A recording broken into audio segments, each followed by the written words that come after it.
용인에서 월미도 앞바다까지 걸어가기로 한 날입니다. 적당히 날이 풀린 겨울이었습니다. 하루 만에 가는 건 당연히 아니고 3박 4일 일정으로 시작했습니다. 올해는 동네 친구와 함께 갔습니다.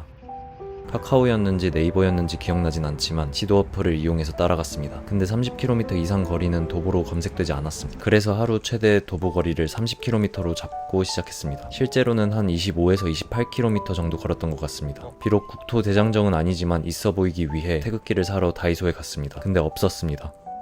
지도 어플에서 안내해주는 대로 가니까 인도가 없는 곳도 꽤 있었습니다. 진짜 이런 짓 안 하면 걸을 일 없는 곳을 많이 지나갔습니다. 이런 짓 안 하면 볼 일 없을 것 같은 것들도 많이 봤습니다.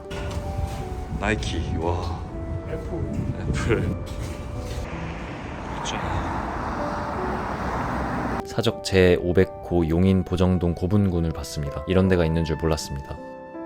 아침 8시에 출발했던 걸로 기억하는데 11시쯤에 수원으로 넘어갔습니다. 걸어서 지나가 본 적 없는 터널을 걷고 있으니까 기분이 요상했습니다. 꽤 빠른 속도의 차들이 지나가는 곳에 인도가 깔려있는 게 신기했습니다.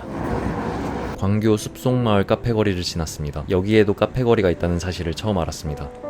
차 타고 지나갈 때 많이 봤던 익숙한 건물들이 보이기 시작했습니다. 따라가면 될 것 같아. 오, 아 여기도 많이 지나갔었는데. 민병원. 동아리 선배가 가고 싶어 하던 직장인 한국지역난방공사입니다. 잘 계시는지 모르겠습니다. 파이팅입니다. 익숙한 길을 지나서 광교 카페 거리 쪽에 도착했습니다. 이곳이 익숙한 이유는 사실 전 직장이 있기 때문입니다.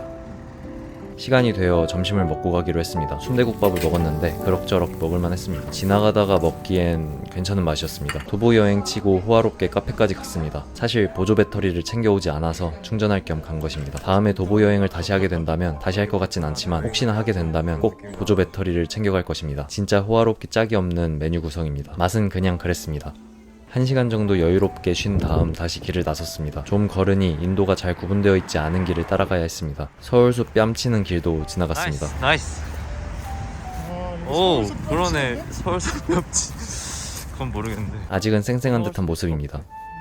광교 테크노밸리를 지나갔습니다. 오르막길이 생각보다 힘들었습니다. 앞쪽이 뭔가 너무 회사 같아서 여길 지나갈 수 있는 건가 싶었는데 별 문제 없었습니다. 이걸 왜 찍었는지 모르겠습니다. 설거지로 오니 되게 핫할 때라 찍은 것 같습니다. 경기 남부 경찰청 지나갔습니다. 이때까지는 비교적 멀쩡한 듯한 모습입니다. 아파트 사이에 구옥이 예뻐 보여서 찍었습니다. 두 번째 만난 다이소에서 태극기를 찾았습니다. 비교적 빨리 찾아서 기분이 좋았습니다. 지금도 제 방에 꽂혀 있는데 아주 만족스럽습니다. 약간 태극기 부대 같긴 한데 마음에 들었습니다. 아주 멋있습니다. 저는 특정 정당을 지지하지 않습니다. 경기 남부 보훈지청 지나갔습니다. 살면서 절대 걸을 일 없을 거라 생각했던 길들을 걷는 게 좋았습니다. 동사무소 화장실 들렀습니다. 공무원도 점심시간에 쉰다고 합니다. 동사무소 앞 벤치에서 잠깐 쉬었습니다. 경기도 융합과학교육원 지나갔습니다. 등교하면서 힘 다 뺄 것 같은 학교도 지나갔습니다.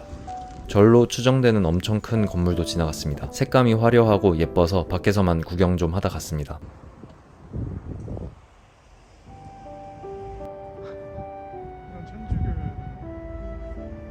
궁전 아파트도 지나갔습니다. 그냥 이름이 궁전인 게 옛날 감성이라서 찍었습니다. 수원 시립 노인 전문 요양원 지나갔습니다. 수원에서는 80년대 느낌 나는 건물들을 많이 봤는데 나름 재밌었습니다.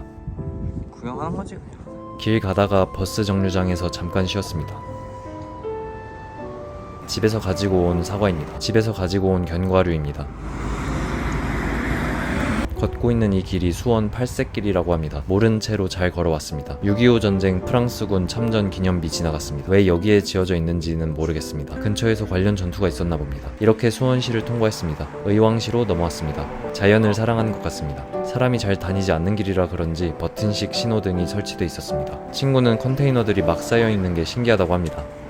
그럴 수 있습니다. 의왕시 입구에 장승이 맞이해주고 있었습니다. 시국에 맞게 마스크를 착용하고 있는 모습입니다. 근데 입이 너무 커서 바이러스 막는 데에는 별 효과가 없어 보여요. 기름값이 많이 올라서인지 떨어져서인지 둘 중 하나를 보여주기 위해 찍은 것 같습니다. 지나가는 버스 정류장에서 도보 여행하시는 분을 만났습니다. 아, 간지나.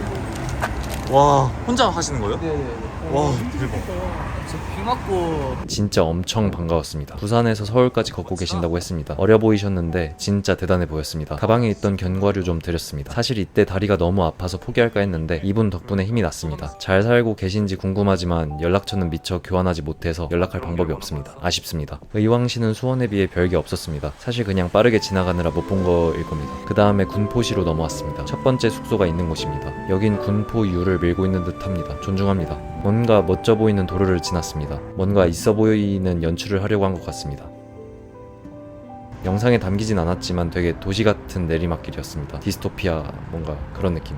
해가 지고 있었습니다. 첫째 날이 제일 힘들다는 얘기를 듣긴 했지만 진짜 포기하고 싶었습니다. 지하철 타고 집에 돌아가고 싶다는 생각을 236번은 했습니다. 아 죽겠다.